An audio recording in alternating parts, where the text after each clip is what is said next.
భూభారతి అని చెప్పేసి ఇంతకుముందు 2 సార్లు పైలట్ ప్రాజెక్ట్ కింద తీసుకున్నారు. ఈరోజు మిగిలిన అన్ని మొత్తం రాష్ట్ర వ్యాప్తంగా తీసుకోవడం జరిగింది. అంటే రాష్ట్ర వ్యాప్తంగా ప్రతి గ్రామం లోపల ఈ భూభారతి కార్యక్రమం నిర్వహిస్తున్నారు. ముఖ్యంగా ఈ డయాస్లో ఇక్కడ ఆశీస్సులైన పంచాయత్ సెక్రటరీ గారికి, రెవెన్యూ ఇన్స్పెక్టర్ గారికి, ప్రతి ఒక్క జూనియర్ అసిస్టెంట్కు, ప్రతి ఒక్క రికార్డ్ అసిస్టెంట్కు, అటెండర్స్కు, రైతులందరికీ, పత్రికా విలేకరులకు అందరికీ, ఈ గ్రామస్తులందరికీ నా హృదయపూర్వక ధన్యవాదాలు. నేను ఇక్కడ కొత్తగా తహసీల్దార్గా పదవి బాధ్యత తీసుకొని 4 రోజులు అవుతుంది. నా పేరు మల్లికార్జునరావు.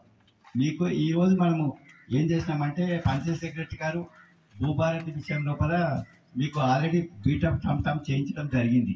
ఏం జరిగింది అంటే మీరు రోజు కార్యాలయానికి వచ్చేసి మా భూమి లోపల పేరు తప్పుపడ్డదనో లేకపోతే ఎక్సిడెంట్ మిస్ అయిందనో ఎట్లా ఉందంటే మన తాతల తండ్రుల నుంచి మనకు భూములు వస్తుండే.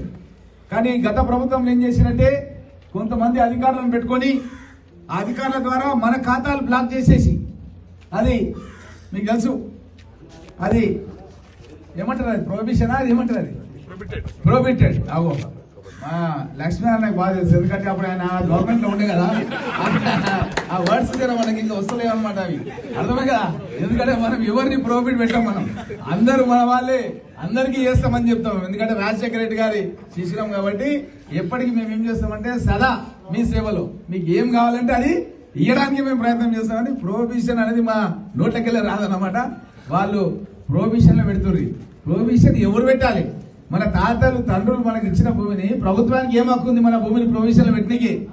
మోహన్ రెడ్డి లాంటి వాళ్ళు ఎవరైనా బిడ్డ పెళ్లి చేయాలనుకుంటే ఊళ్ళలో పరిస్థితి ఏంటంటే ఇప్పుడు అప్పుడే ఉంటుంది. వెనకడికి కోమటోళ్ళు స్టేట్లు అప్పులను ఇస్తారు, కానీ ఇప్పుడు ఎవరు ఇచ్చినట్టు కూడా లేరు. అట్లాంటి పరిస్థితి ఉన్నది ఇప్పుడు ఊళ్ళలో. కాబట్టి మన భూములను ప్రొహిబిషన్లో పెట్టి గత ప్రభుత్వం చెప్పులు అరిగేలాగా అది రెవెన్యూ కార్యాలయాలు కావచ్చు, అదేవిధంగా కలెక్టర్ కార్యాలయాలు కానీ, ఆర్డీఓ కానీ తిరిగి పరిశాన్ అయిపోతారు. కానీ అప్పు ఉట్టకుంటుండే కొంతమంది అట్లాంటి టైంలో ఏం చేస్తారంటే ఆ భూమిని తనఖా పెట్టుకుంటుంది. ఆ తనఖా పెట్టుకొని ఏం చేస్తుంది, మా నరసింహరావు చెప్తాడు, అది మద్దతు అంటాడు, అది ఉర్దూ వాడే మరి ఏమో ముద్దత్ అంటాడు, ఏమో అంటాడు, ముద్దత్ రిజిస్ట్రేషన్ అంటాడు.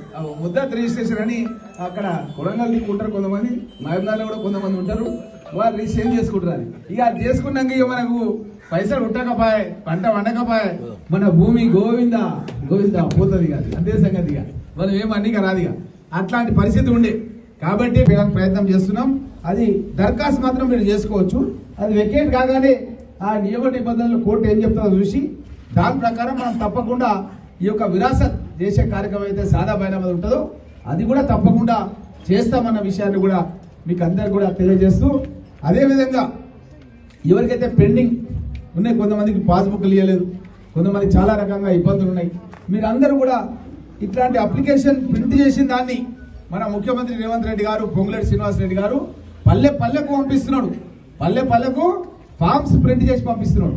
ఈ ఫామ్స్ ప్రింట్ చేసిన దాంట్లో అన్నిటికంటే ముఖ్యం ఏంటంటే మీ యొక్క ఆధార్ కార్డు మాత్రం ఖచ్చితంగా పెట్టాలి. ఇప్పుడున్న సిస్టమ్ ఏంటంటే ప్రతి ఒక్కటి కంప్యూటర్ అయిపోయింది. ఇక్కడ కంప్యూటర్లు కూడా ఊరికి పంపించాడు మన ముఖ్యమంత్రి. ఇప్పుడు ఈ దరఖాస్తు ఆడ ఫ్రీగా ఇస్తారు.